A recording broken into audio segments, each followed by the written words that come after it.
Hello, this is Chris Brown.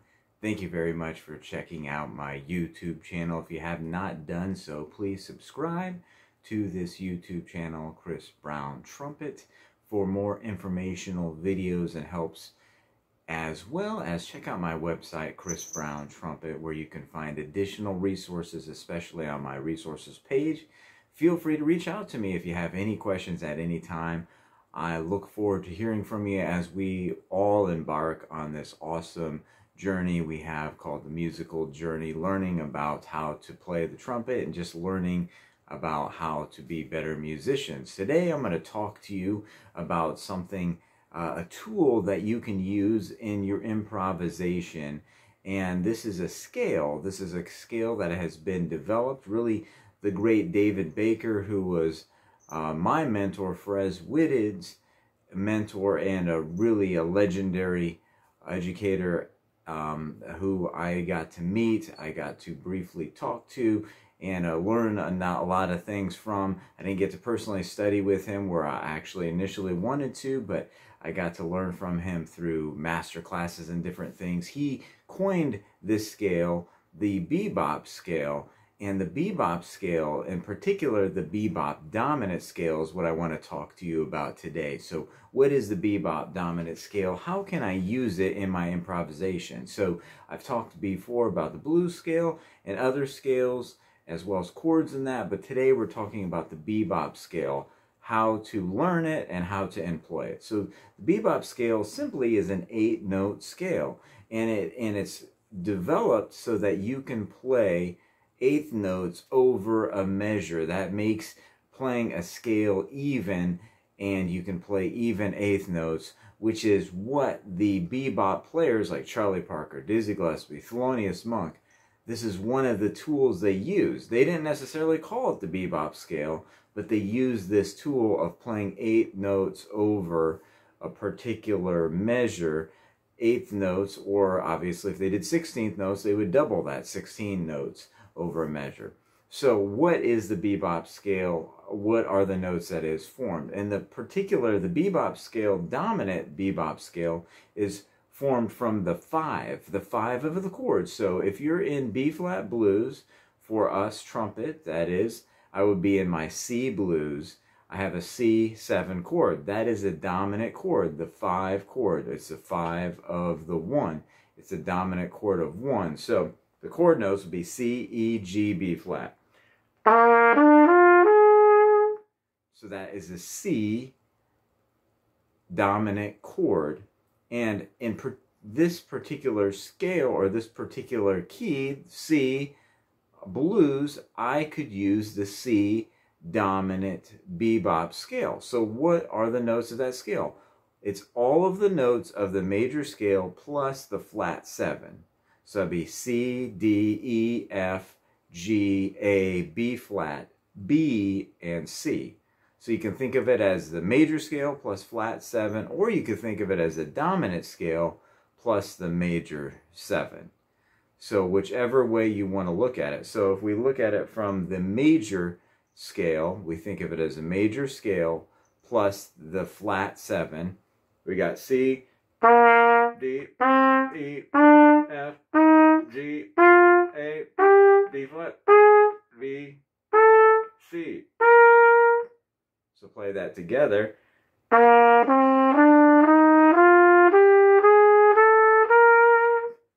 So if I have a measure, 2, 3, 4.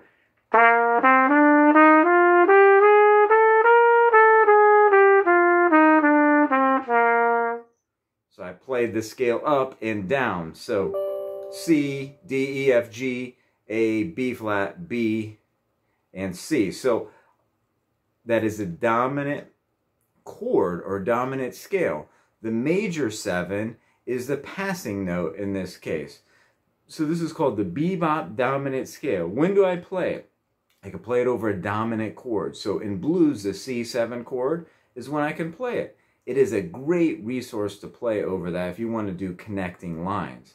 If you're playing chords, obviously you would play chord tones. But in this case, this scale is really much more effective in my mind to be able to play lines over a particular chord change. So what are you going to do? Learn this scale, the major scale plus the flat 7, or the dominant scale, the 5 scale, the 5 of the major. So if you're in F, the 5 of F, just think of everything numerically in music, all 7 musical notes. So we go F, G, A, B, C. That's the 5. Take the 5 and you're going to play the dominant 5 or the C major or C F scale starting on C if you're thinking of it in terms of the 5 of 1. So the F scale starting on C, so you C, D, E, F, G, A, B flat, B, and C. Once again, you can think of it as the major scale plus the flat 7 or the dominant scale plus the major 7. And you're going to play these over dominant chords. You can play it over major chords as well. So what major chords can you play it over? Well, if you're in the key of C major, you play the 5.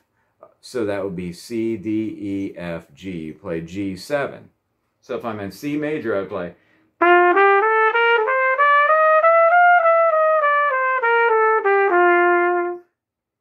So how are you going to employ this scale? Well, first start playing up the scale, 8th notes at a slow tempo. Use something like a backing track. If you don't have it, I encourage you to get iReal Pro. It's an app.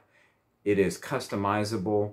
I use it as a backing track play along, like having a little band behind me when my jazz group is not here. I actually make custom backing tracks for it. It's incredible. Or you can go online and just get a free backing track online. I have a free blues backing track online. I'm going to play this and I'll show you how I could utilize over B-flat blues our C7 scale or C bebop dominant scale over the blues here. So if I play this track, B-flat blues backing track, you C7 chord or the C bebop dominant scale.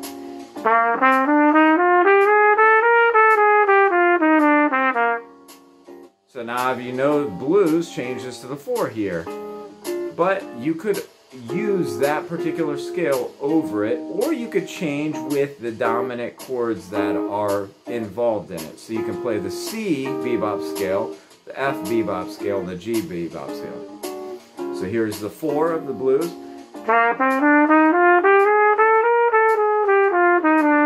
Then you can play the F.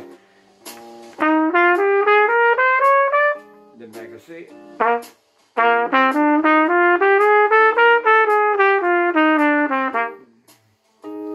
So it's actually, much like the blues scale, you can actually employ it in a lot of ways. If you're playing a particular dominant chord, typically you want to play that bebop scale related to that chord. So in blues, you're playing the 1, 4, and 5, so you're going to want to play those. But like I said, because it's a passing, moving scale, it flies, gives you a lot of flexibility. This turn part, the 7, major 7, and 1 is the root or is the key to this scale.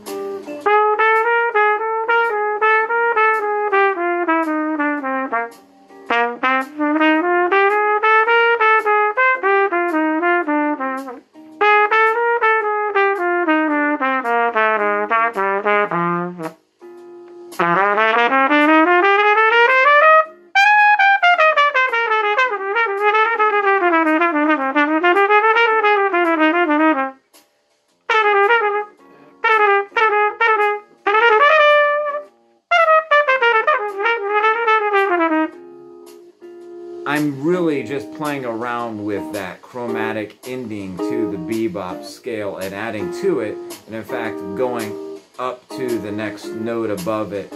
So it's a really amazing scale to utilize and a great tool to make fluid lines sound good and if you improvise and if you listen to the great improvisers, you'll see they're doing a lot of these things in fact themselves.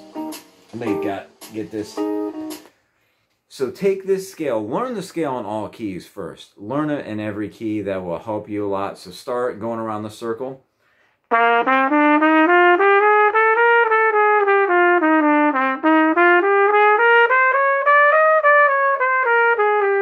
flat.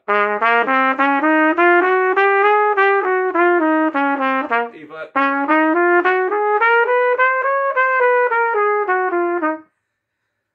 Learn it around the circle, and like I said, major scale plus the flat 7, or dominant scale plus the major 7. That's all it is, 8 notes.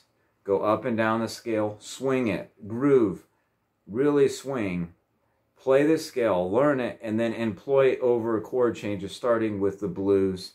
Start on the 1, then get used to going to the 1, 4, 5. And then you can try it in tunes. Use it over the major scale. Once again, if you're using it over the major chord, you're going to use the dominant chord. So if it's a C major chord, you're going to use the G bebop scale. So I hope this is a help to you. Have fun with the bebop scale. It's a great scale, a great tool to utilize, and you can really develop a lot of beautiful lines utilizing this tool. Have a wonderful day. Please subscribe to this channel if you have not done so. Reach out to me if you have any questions. Thank you very much for your time.